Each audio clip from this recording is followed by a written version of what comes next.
Hello there guys, and welcome to another one of my reviews. You probably thought that I was gone, that I was never going to post a review again, but I'm not planning on closing this channel. I'm just planning on posting just the real essential cars on here that you guys are particularly interested in.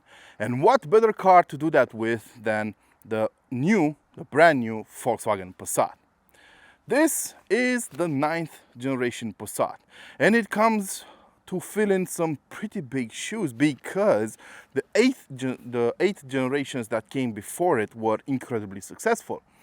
Over 50 years have passed since the first Passat has been unveiled, and over that period of time, Volkswagen managed to sell over 34 million units of this car. That is a huge success, and it was only bested by the even more affordable Volkswagen Golf.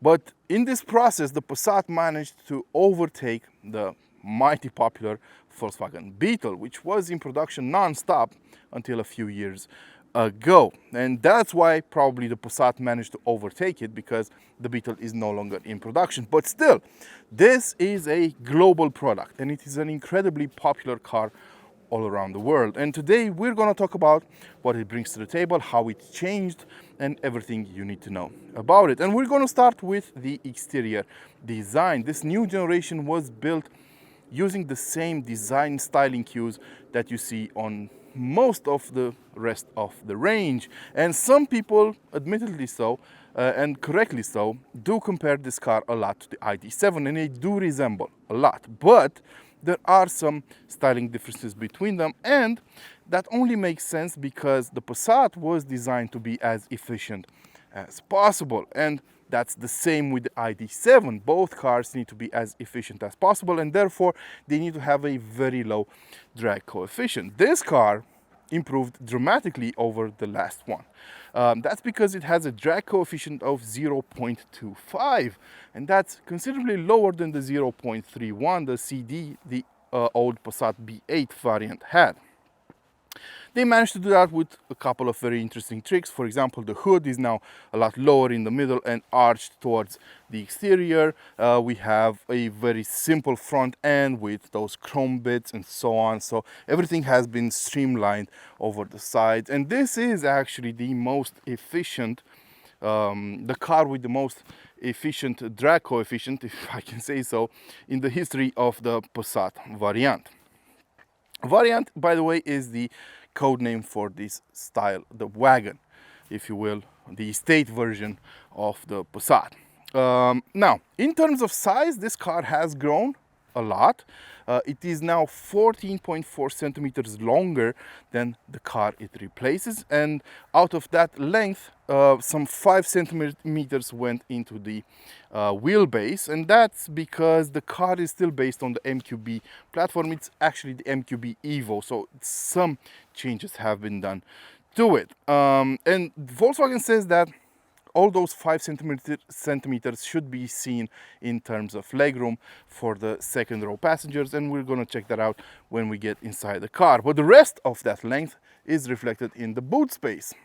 So this, as I said, is the only body shape you can get for the Passat, and that means the boot plays a huge role, because Passat dropped the sedan because this is the more popular choice for the customers. So that means they are very interested in what kind of space you get in the trunk, in the boot, and all the modularity. So you have 140 liters of extra space in the new Passat, so that goes up to 690 liters in total. If you fold the seats, you have 1910 liters of space, and you have plenty of hooks in there to put your grocery bags. You can fold the seats using buttons in the back. You even have a 220 volt regular socket in the back, so you can power up various household appliances if you need to.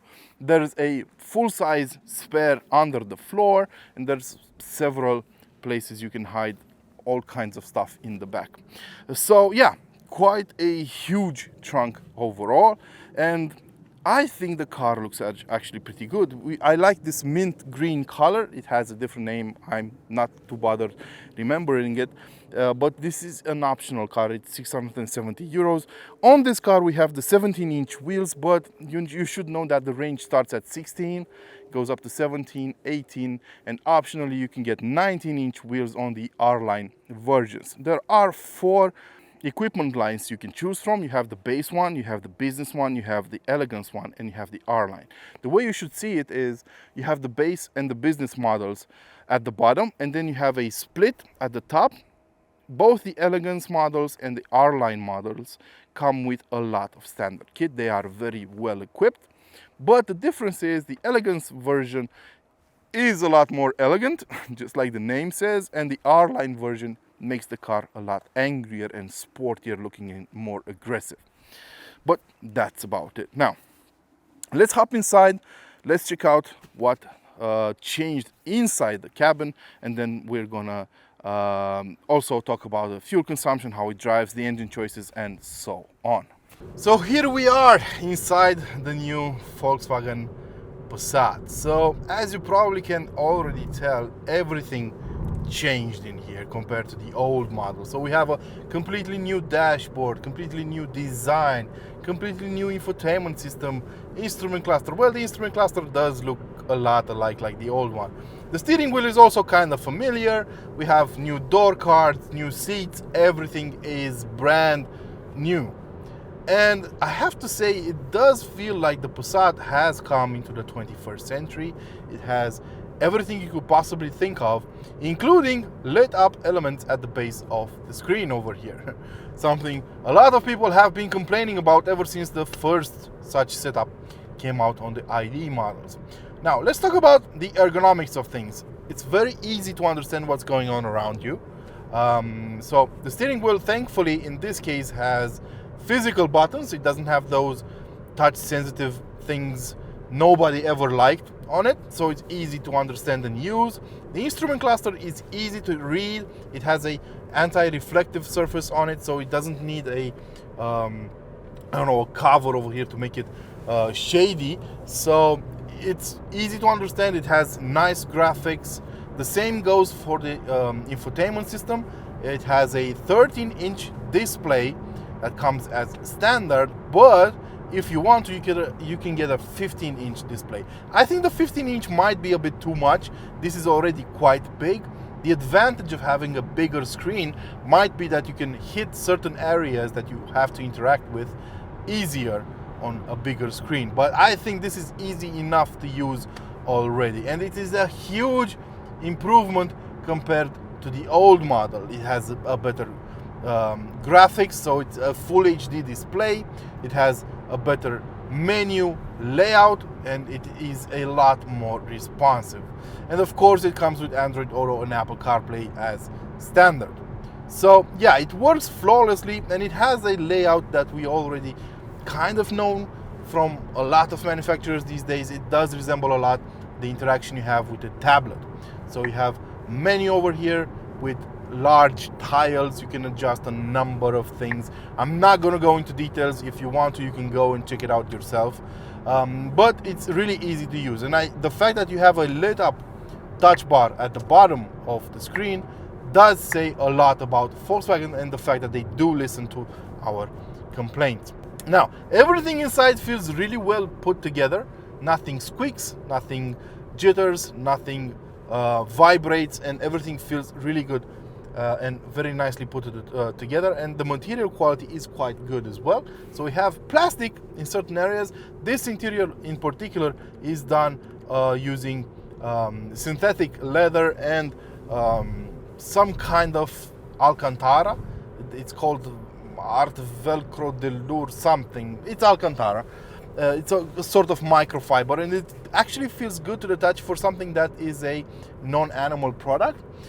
We have synthetic leather on the door cards over here, and we have real leather on the steering wheel. So yeah, it feels pretty good to the touch overall. I like the fact that we have soft touch materials, and we have the inside of the door card storing space is lined with a sort of textile material, so it's not only plastic, but yes, the plastic in the rear, in the lower side of the door card is a bit cheaper at the touch. It does feel cheaper at the touch, and we also have some cheap plastic on the buttons on the door cards, for example, for the window regulators and for the lock and unlock buttons. But overall, I think we have a lot more good feeling materials inside this car than bad feeling materials. And of course, the dashboard does have this huge plastic bit behind the screen, and that can be lit up at night depending on the configuration you get and the options you take.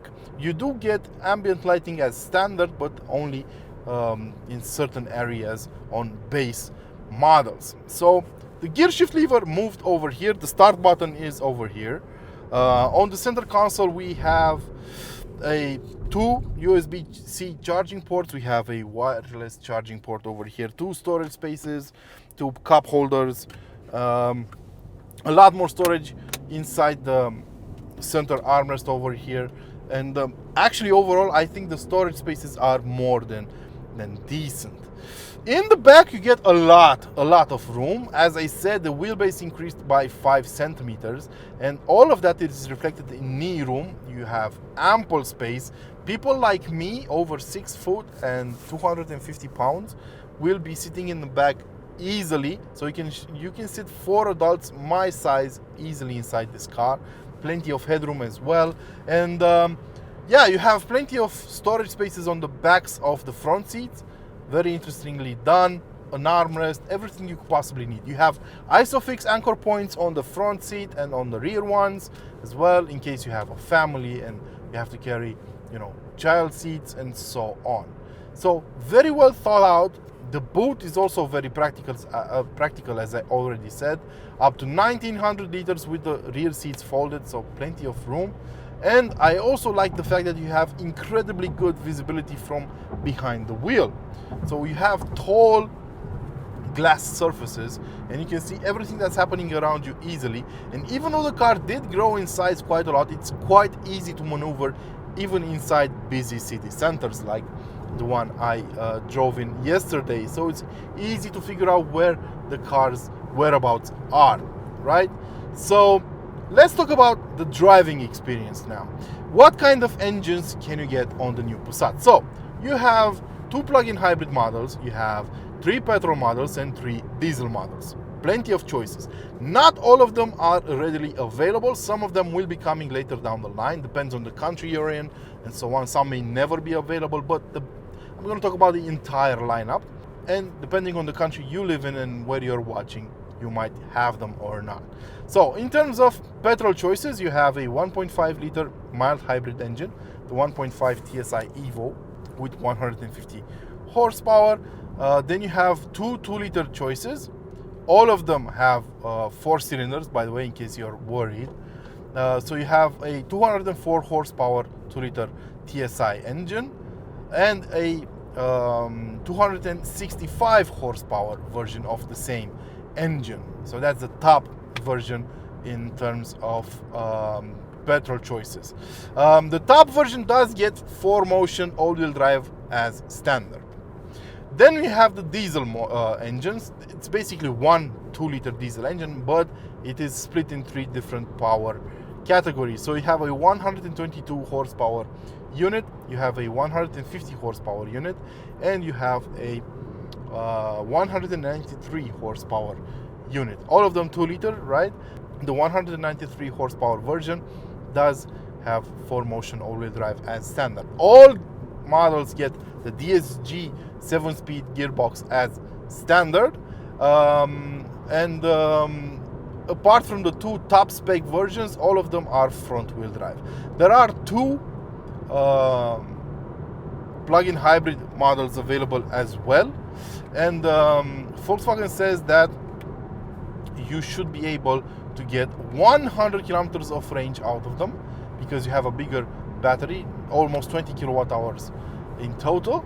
I'm not buying that, considering how bad the numbers I got on the GTE models were. I don't think you're gonna get 100 kilometers of range out of them, but maybe I'll get to test them and report back to you. So those are the choices you have. The suspension works flawlessly. The car we're driving over here is the 2-liter TDI with 150 horsepower and 360 Newton meters of torque. It will do 100 kilometers an hour from standstill in 8.3 seconds, so it's not a neck-breaking car in terms of acceleration, but it will do all right. The top speed is 220 kilometers an hour, so pretty good. But you're not buying this car to do any sort of racing. You're buying it most likely because you have you want low maintenance costs, low fuel consumption, and you want a car that has a lot of space and it's comfy. So I think this version does tick all of those boxes with a reasonable price. We'll talk about the pricing later on.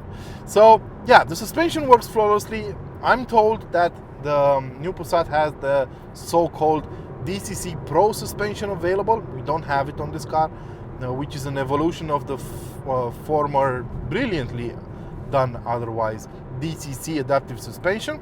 The DCC Pro actually uses dual valve dampers for a bigger variety between the sport setup and the comfiest setup. So I don't know, I'm gonna test it at some point, I guess, and see how it behaves. The suspension itself is a McPherson setup at front and independent suspension at the back with 4 control arms. So it is incredibly comfortable and a lot more quiet than the previous model was. It soaks up the bumps brilliantly, and the chassis doesn't shake as much as you would expect, even over bigger bumps. It's not getting uneasy over bigger bumps easily, so it's a very well controlled car. Of course, if you push it to the limit in the bends, it will understeer because, you know, it's not a sports car, as I already said. But overall, it does behave rather nicely, and it is quite quiet inside. As standard, you get a double glazed windshield that's also been UV treated. The side windows are also UV treated, but they are not double glazed in standard guise. But you can get them with such a setup as an optional feature if you want to. Of course, you can also get tinted windows and so on. We do have the shades, the manual shades in the back of this car. It's an optional feature as well. Overall, though, the car is quite quiet, if I may say so. This car does have a set of rather bad tires, though, really budget tires. It's not the fault of the car or Volkswagen, to be fair, because I nearly forced their hand to give me the car, and that was the only set of tires, winter tires, they had on. But I would be willing to test this car with a set of proper tires to see just how quiet it gets, because the only road noise I can hear inside this car comes from the bottom of the car, right? So most of the noise does come from under the car, from the undercar, so I'm guessing changing the tires would improve it dramatically. I don't hear a lot of noise coming from the windows or the windshield or the side mirrors.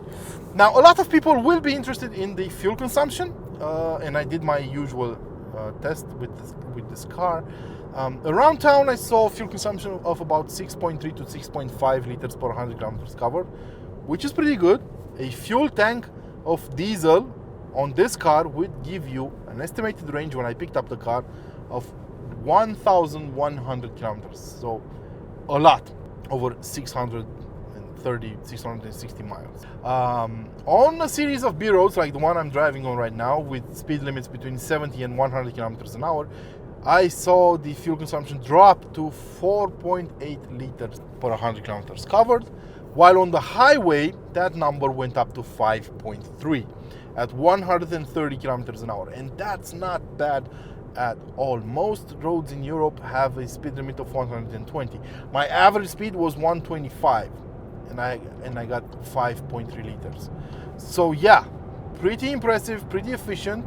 This car only has about 360 kilometers on board, and the average fuel consumption listed by the car for these 360 kilometers is 5.9 liters per 100 kilometers covered. Considering we have a fuel tank of 68 liters in capacity, I think you will be able to get over 1,000 kilometers of range with a full tank easily. So yeah, it's pretty efficient, it's pretty comfortable, it's pretty quiet, easy to run, not expensive at all. So yeah, the new Passat does tick all the boxes. But what about its rivals?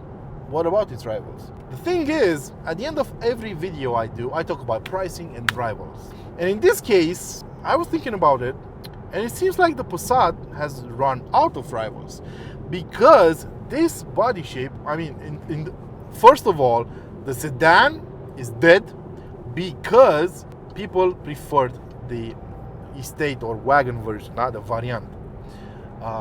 Second of all, this segment seems to be quite dead. We're talking about the E segment, and in terms of volume manufacturer, not premium manufacturers, the 5 Series, the E-Class, the A6 are still doing pretty well. But if we're talking about volume cars, they're not doing that great. As a matter of fact, as I was thinking about the rivals for this car, I figured that a lot of them simply aren't available anymore, because everyone is buying SUVs these days. So yeah, the Renault Talisman is gone, the Opel Insignia is gone, the Ford Mondeo is gone. So who's left to rival this car? Well, we still have the Mazda 6, which is a bit old as well. We still have the Toyota Camry as a rival for this car, and I guess that's about it. Now, what I should point out is that Volkswagen is saying that this should be viewed as such a good and well-built car and a quality car that it could rival with the Audi A6. So it could be considered a budget A6. Okay. I don't see it in this car because of its configuration, but I guess you could add a lot of optional features and get it to look like a proper rival for the A6 with leather and everything all around. I guess I could see that. But yeah, in terms of non-premium cars, there aren't many options left, and that's why I think the Passat could be a very good seller for those who don't really want to switch to an SUV, because you can get an SUV similarly equipped in similar money. But not everyone is a fan of SUVs. Well, at least I think, even though if I look at the sales, SUVs are doing quite well. Pricing, well, will vary depending on the country you're in. This car in Eastern Europe, in Romania, has a price tag of 45,000 euros because it's a business line model and it has 3 or 4 options ticked, like the heated front seats, windshield wipers, the keyless access and keyless go system, the storage package in the boot, the trailer hitch, and a couple more. Not a lot, actually. But I personally think it's fitted with everything you could possibly need, because you don't really need more. And it has a very good price, 45,000 euros. And that's because the business line model does come with a lot of features in standard, like tri-zone air climate control and all the safety systems you could take on, adaptive cruise control, and so on. But I want to know your thoughts about it. Let me know what you think about the new Passat in the comment section below. And until next time, don't forget to like, share, and subscribe. And of course, don't forget to feed your passions. Ciao.